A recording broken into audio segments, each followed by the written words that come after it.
vais maintenant montrer l'organe reproducteur masculin. Il s'agit en fait du pénis. Sur l'image que tu as ici, on voit le pénis d'un côté. Cet organe qui ressort du corps du garçon. Vous avez en dessous du pénis les testicules. Alors, ce qu'il faut savoir, c'est que le pénis, lors d'une relation sexuelle, il peut changer de forme, il va devenir plus gros, il va être redressé. C'est ce qu'on appelle l'érection. Et les testicules, c'est l'espèce d'usine de production des spermatozoïdes. On en produit des millions par jour. Et ces spermatozoïdes-là, ils vont sortir du pénis à l'éjaculation. Et ils vont aller dans le vagin de la femme pour peut-être avoir un prochain bébé. Mythe ou réalité? Est-ce qu'il existe des condoms pour les femmes? Eh oui, il existe des condoms féminins. Bonjour, c'est Marianne, infirmière scolaire. Donc, aujourd'hui, je vais vous présenter l'anatomie féminin et masculin. On va commencer par le féminin. Donc, ici, voici les grandes lèvres. Voici les petites lèvres. Voici le clitoris.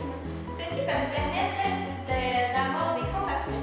On appelle ici l'orgasme. Ensuite, nous avons l'urètre qui nous permet d'uriner. Ensuite, nous avons l'hymen qui va être brisé lors de la première relation sexuelle ou lors d'activités intenses. Ensuite, nous avons le vagin où est-ce que nous pouvons avoir la pénétration. Mythe ou réalité? Si je mets un tampon avant de faire l'amour, je ne serai plus vierge. Mythe, parce que comme on peut voir ici, on a notre hymen et la partie qu'on dit quand on est vierge. Et quand on met le tampon, il y a le sou dans l'hymen, donc nous sommes toujours vierges, même si on met un tampon. Bonjour, mon nom est Marianne, je suis infirmière scolaire. Alors aujourd'hui, je vais vous montrer comment on met un condom. Donc, il y a plusieurs étapes. Alors, premièrement, la première étape, on regarde la date. Parce que oui, les condoms ont une date d'expiration. La deuxième étape, on vérifie si le sachet n'est pas abîmé, parce qu'il pourrait avoir des trous. Ensuite, la troisième étape, comment ouvrir un condom. Alors, il faut s'assurer qu'on pousse le condom sur le côté pour que lorsqu'on l'ouvre, on ne le déchire pas. À ne pas faire. À faire.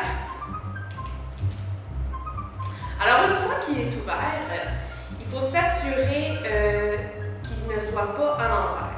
Alors, on peut vérifier comme ça en le roulant un peu. Et puis là, on voit qu'il est correct.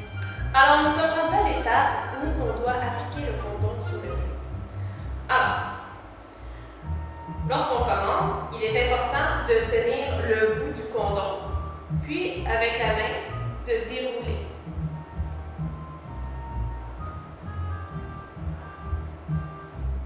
Alors, lorsque vous avez terminé, il y a une façon de retirer le condom. Alors, bien important de ne pas tirer sur le condom. Alors, on va juste le dérouler, comme quand on l'a roulé. Comme ça. Voilà. Et puis, on jette le condom dans la poubelle et non dans la toilette.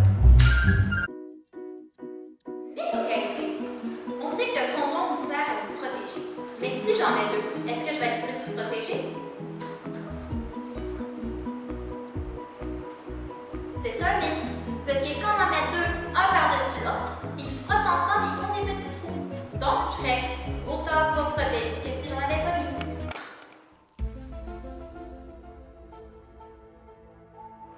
Bon, il me semble maintenant le temps de parler des choses les plus importantes. Hein? Les ITSS. On en entend tellement parler, mais qu'est-ce que c'est les ITSS? Infection transmissible sexuellement et par le sang. C'est ça les ITSS. C'est les maladies du sexe.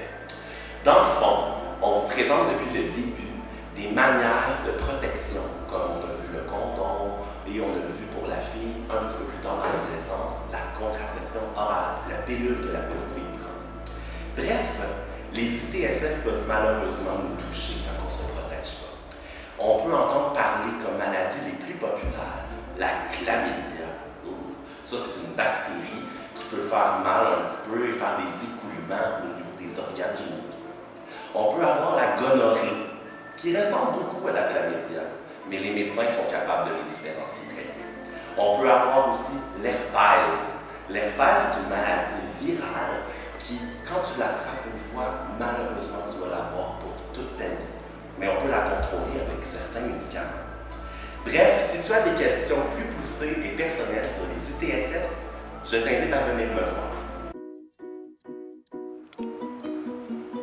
Mythe ou réalité? Si j'embrasse mon chum, est-ce que je peux attraper des maladies? C'est une réalité.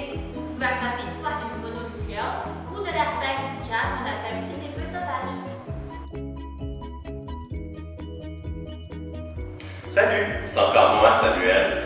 Je vais te parler d'un sujet qui est assez important et qu'on ne parle pas souvent. Ça s'appelle le consentement. C'est un grand mot, mais qui veut dire beaucoup de choses. Je vais te l'expliquer en manière simple. Le consentement, c'est quand tu veux faire quelque chose, quand tu es prêt à faire quelque chose. On parle de sexualité depuis le début. Maintenant, quand tu as une première relation sexuelle avec ton partenaire, il faut que tu te sentes prêt et que tu te sentes confortable. Et le consentement prend tout son sens. Si tu ne te sens pas prêt et que ton partenaire, lui, veut faire des choses avec toi, eh bien, tu dois respecter ton état. Tu dois lui dire, moi, je ne suis pas prêt. Et il doit respecter ton choix. Si tu vis des situations difficiles, si on t'a forcé à faire des choses, alors moi, je suis là pour t'accueillir et pour te parler. C'est un petit peu mon rôle comme infirmier scolaire. Donc ma porte est toujours ouverte. Mythe ou réalité? On ne peut pas tomber enceinte la première fois qu'on fait l'amour. C'est un mythe. Si tu as des menstruations, tu peux tomber enceinte la première fois que tu fais l'amour.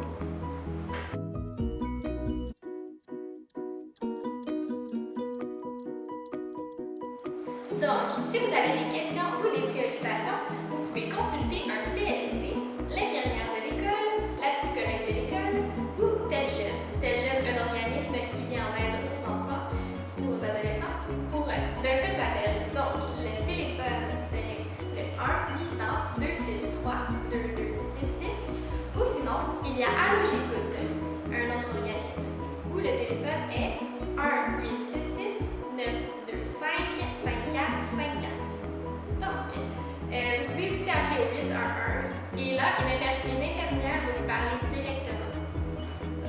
Il ne faut pas oublier que toutes ces méthodes sont anonymes, donc vos secrets, ils sont gardés. Aussi, si vous êtes actif sexuellement présentement, il est important d'une fois par année aller consulter un médecin pour pouvoir avoir des tests sanguins ou des analyses de pipi pour pouvoir déceler si vous avez une maladie sexuelle, comme parlé précédemment.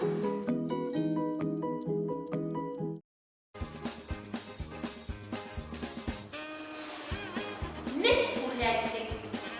Si j'embrasse mon propre, je peux tomber enceinte sans qu'il y ait eu de pénétration. Réalité, la Vierge Marie.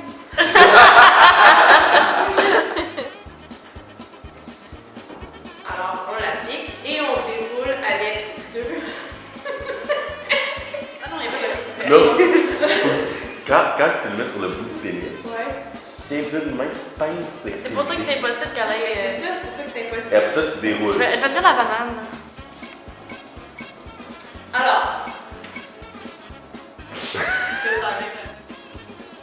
Bonjour, mais je m'appelle Marianne, infirmière des testicules que nous pouvons voir deux bouts formés.